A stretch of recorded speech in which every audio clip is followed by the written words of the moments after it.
Hey guys, in this video I'm going to show you how you can create a new account or join Shopify and then start your e-commerce journey. So you'll probably see there is a free trial, so basically 3 months for $1 per month. So I will leave a link in the description and you can use that link to go to this page here. So from here, once you're on this page, it should look very similar to this. Over here you're going to click on Start Free Trial.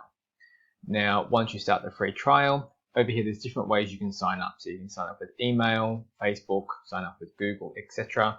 So what we're going to simply do is sign up with our email address. And then from here, you're going to enter your email address and enter your password. Obviously, you can make that as strong as you'd like. Then we're going to click on Create Shopify Account.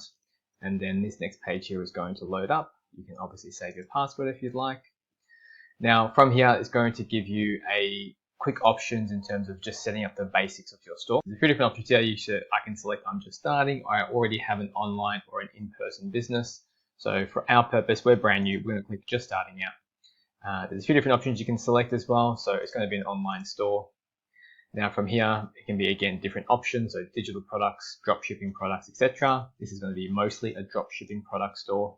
We're going to click get started. And then you've got a few different options here. So obviously you can select the plan that you'd like to continue with after your first month. So basic, Shopify, and advanced.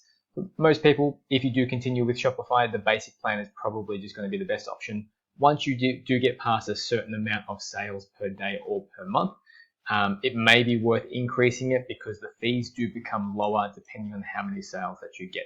There are online calculators for this that you can obviously go and have a look at. But that's pretty much how you join Shopify and how you actually get started. That is all. If you found this helpful, make sure you like and subscribe.